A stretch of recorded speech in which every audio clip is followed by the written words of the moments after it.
izinkan dulu yang pertama saya dan Gusan ingin menyampaikan pertama permintaan maaf kalau selama kampanye kami ada yang kurang berkenan di hati seluruh warga Jawa Timur.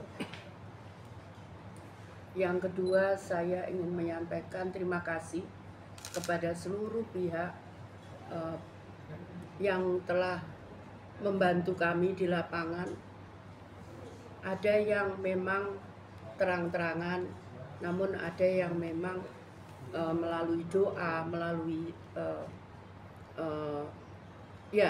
tidak secara terang-terangan menampakkan secara fisik. Kami ucapkan terima kasih atas supportnya dan dukungannya kepada kami berdua. Dan yang ketiga, saya ingin menyampaikan mohon doa dan dukungannya nanti pada tanggal 27 November 2024. Kami dan Gusan memang jarang bersama-sama karena waktu yang sangat terbatas. Kami memang sengaja untuk bergerak paralel. Jadi kami selalu ada di lokasi yang berbeda. Namun hampir semua kabupaten dan kota di Jawa Timur sudah kami datangi. Ada yang 2 kali, ada yang 3 kali, ada yang 4 kali, tergantung dari biasanya kami memang diundang oleh warga. Jadi kami tidak mengadakan sendiri, namun kami diundang oleh warga untuk hadir di tempat-tempat tersebut. Kemudian yang kelima, saya melihat banyak permasalahan-permasalahan yang kami temukan di lapangan yang menurut saya rakyat membutuhkan dukungannya karena ini sangat-sangat mendasar di dalam kehidupan warga Jawa Timur. Yang pertama adalah soal pertanian. Hampir semua wilayah ngeluh pupuk. Yang kedua adalah nelayan, di mana mereka sampai sering terbelit utang karena mereka harus berlayar dengan, kalau mereka harus mencari nafkah, mereka harus hutang dulu gitu. Jadi menurut saya ini dasar sekali. Nah, kemudian yang ketiga adalah soal masalah pendidikan,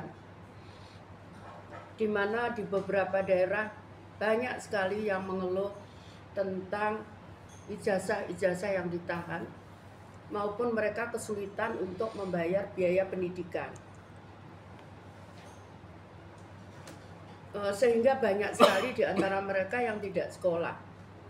Ada yang mereka menyekolahkan, akhirnya kemudian mereka harus jarak jauh antara orang tua dan murid, karena orang tua dan anak, karena mereka misalkan memondokkan anaknya karena ketidakmampuan membayar sekolah untuk mereka. Nah, kemudian yang keempat adalah masalah infrastruktur. Di beberapa wilayah banyak terjadi banjir dan kekeringan. Ini adalah fenomena yang ambivalens gitu, dimana saat musim hujan mereka banjir, bahkan even hujan baru berapa kali ini mereka sudah kebanjiran. Namun di satu tempat juga mereka kekeringan. Jadi ini menurut saya ada sesuatu manajemen yang harus kita perbaiki soal infrastruktur pengelolaan air. Kemudian yang berikutnya adalah pengelolaan transportasi, di mana beberapa lajur tertentu itu sampai saya juga bingung kalau dikatakan, misalkan warga Situbondo ngatakan, "Bu, kami ini macet sekali." Saya secara teori itu kok aneh gitu, pasti ada sesuatu yang aneh. Kemudian di sisi lain ada di misalkan Gresik, Lamongan, Tuban itu hampir tiap hari ada kecelakaan. Sampai yang luar biasa, para sopir truk ini menyiapkan ambulans sendiri yang dikelola oleh kelompok mereka sendiri kalau terjadi kecelakaan. Jadi saya ingin menyampaikan ada fenomena ini, yang nanti saya akan jelaskan kenapa demikian gitu. Nah, kemudian yang berikutnya adalah masalah ya tadi masalah kesehatan. Seringkali kemudian mereka ngeluh karena misalkan saat mereka berobat untuk cuci darah ataupun kemoterapi, mereka harus pergi ke luar kota yang jaraknya cukup jauh. Saya pernah ke jalan dari Pacitan ke Banyuwangi itu 12 jam. Dari ujung ke ujung itu 12 jam. Dan rata-rata kalau misalkan dari Bondowoso ke Jember itu bisa 2-3 jam. Dan jalannya berkelok-kelok. Menurut saya itu salah satu masalah. Nah, kemudian yang ketiga adalah masalah untuk orang-orang disabel. Seringkali kita melihat, terutama saya melihat di beberapa daerah itu banyak sekali orang disabel. Mereka seperti berkelompok itu di suatu tempat. Dan saya waktu ke Mensos, saya sempat mencurigai ini karena kok aneh gitu loh, satu desa banyak sekali yang disabel. Ternyata setelah saya coba bawa airnya, ternyata kandungannya ada yang ngandung yang punya ferrum atau besi. Zat besi itu cukup tinggi sehingga impact-nya kalau jangka panjang buat orang menjadi disabilitas, terutama Down syndrome dan mental. Nah, kemudian juga para petani ngeluh saat pasca panennya, di mana saat mereka nanam itu kebutuhannya besar, namun saat mereka menjual harga tidak memadai dengan harga tanam. Dan kemudian saat mereka butuh, mereka mereka membeli dengan harga yang lebih mahal daripada mereka menjual begitu. Seperti itu kira-kira. Gus, ada yang mau ditambah? Oke, terima kasih. Assalamualaikum warahmatullahi wabarakatuh. Matur suwun sangat atas teman-teman tepat waktunya. Kita biasakan menjadi tepat waktu. Saya pertama mengucapkan permohonan maaf juga kepada Bu Lulu, Mas Lukman, dan juga Mbak Hovifah, Mas Emil, yang mungkin saja dalam proses kampanye ini ada kata-kata yang kurang pas, yang tidak pas di hati, tetapi percayalah itu adalah rasa cinta saya kepada masyarakat Jawa Timur, ingin menyampaikan apa adanya terhadap masyarakat Jawa Timur, sehingga masyarakat Jawa Timur tercerahkan dalam memilih pemimpin di Jawa Timur ini dengan pilihan-pilihan yang berdasarkan tentang fakta dan keadaan yang ada, tidak pada hanya faktor kenal dan kesamaan organisasi. Ini yang ingin saya sampaikan. Dan juga mohon maaf kepada para masyarakat Jawa Timur semuanya, mungkin pada saat kita kampanye mengganggu lalu lintas dan juga mengganggu kerumunan dan juga mengganggu ketenangan kepada seluruh masyarakat Jawa Timur. Dan saya sampaikan bahwa itu juga dalam rangka kami ingin mendekatkan diri kepada panjenengan semuanya dan ingin menyampaikan tentang bagaimana rasa cinta saya dan Bu Risma kepada masyarakat Jawa Timur, dan menyampaikan tentang bagaimana kondisi Jawa Timur yang ada. Oleh karena itu, di sisa-sisa akhir ini, saya ingin menyampaikan terima kasih juga kepada pihak-pihak kepolisian, pihak manapun, KPU dan Bawaslu yang selama ini mendampingi saya dalam proses kampanye ini, sehingga sampai detik ini bisa berjalan dengan baik dan kita bisa sampai dalam titik yang mungkin kita semuanya akan menunggu siapa yang akan menjadi pilihan rakyat berikutnya. Saya terima kasih juga kepada Pak Imam Utomo, Pak Karwo yang telah memajukan Jawa Timur ini bisa menurunkan angka kemiskinan, dan juga terima kasih juga kepada Pak PJ Adi Karyono telah berhasil mengembalikan menjadi 1 digit angka kemiskinannya, dan ini merupakan prestasi yang baik, dan kami tidak akan menyia-nyiakan amanah ini, kesempatan ini untuk tetap menurunkan angka kemiskinan dan juga meningkatkan kesejahteraan masyarakat Jawa Timur dengan cara resik-resik Jawa Timur. Kuncinya ada di resik-resik. Apapun yang kita lakukan, yang disampaikan oleh Bu Risma tadi, semuanya tidak akan terjadi tanpa ada kebersihan hati dan juga kesungguhan hati dan juga resiknya tujuan kita, bahwa kita berpikir menjadi pemimpin ini bukan karena faktor elektoral, faktor elektasi, tapi yang kita tuju utama adalah bagaimana kesejahteraan rakyat Indonesia.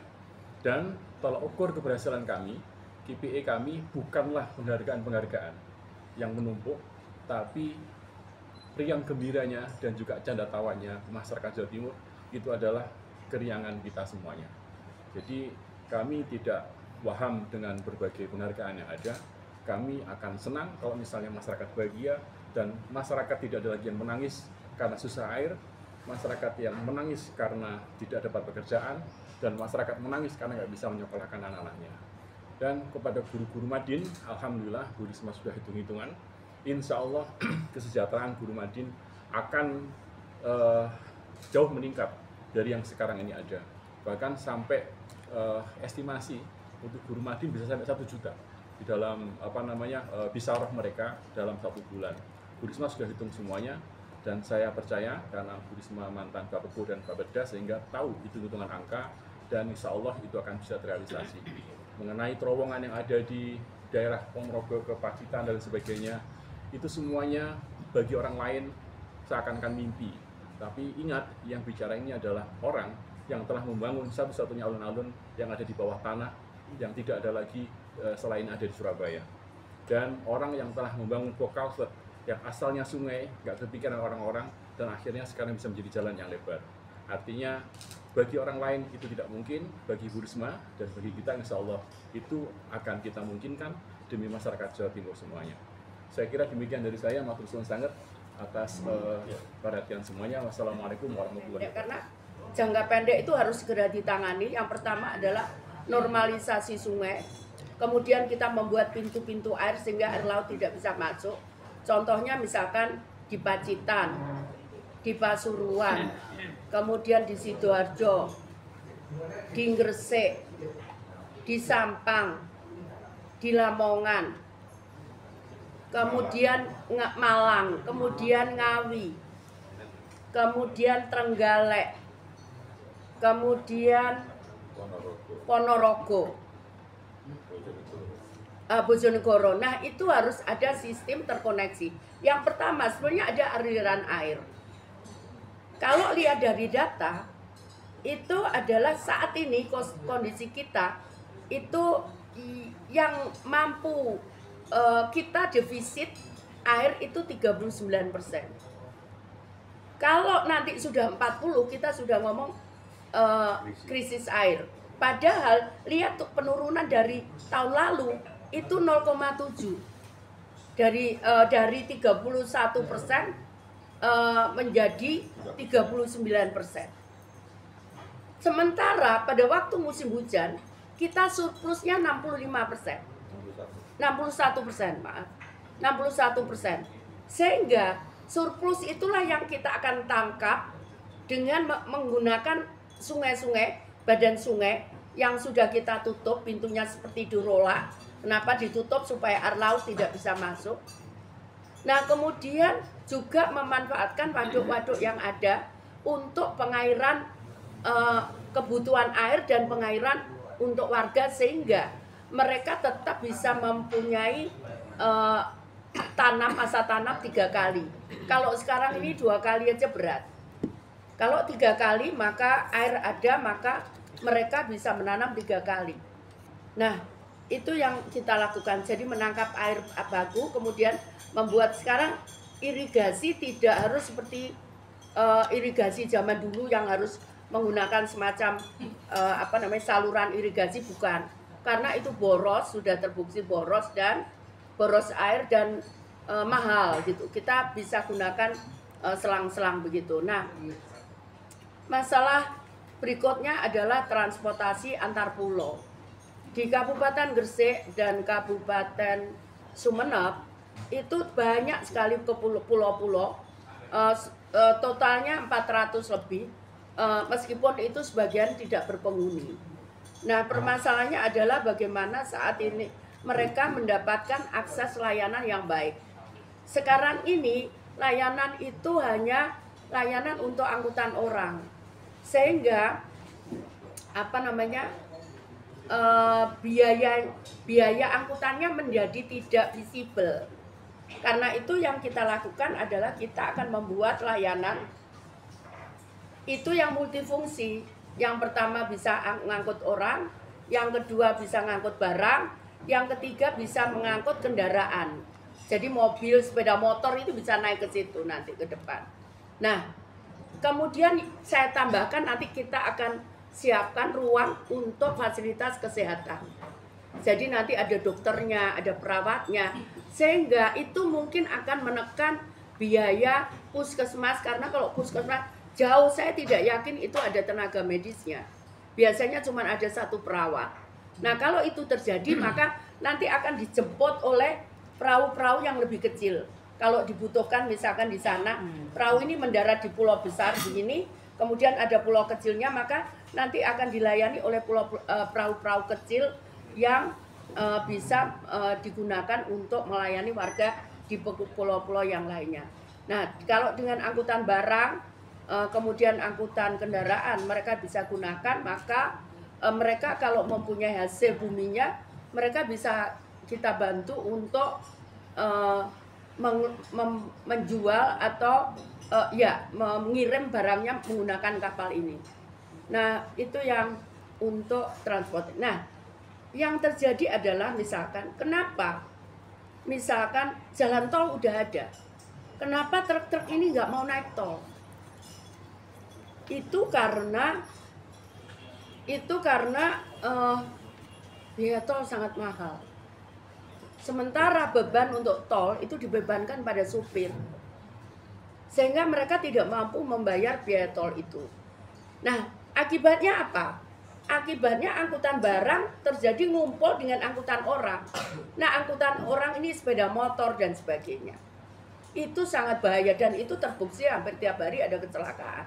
Karena itu yang kita lakukan, dan rata jalan provinsi itu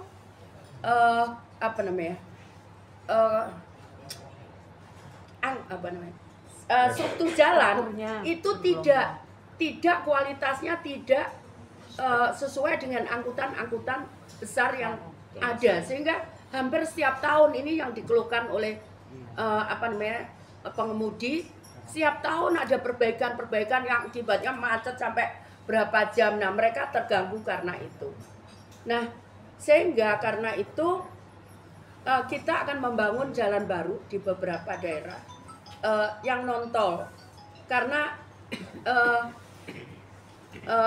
tadi kemampuan daya bayar dari sopir tadi. Nah, ini akan berpengaruh terhadap kecepatan. Kalau ini dibangun maka akan berpengaruh kepada kecepatan dan waktu.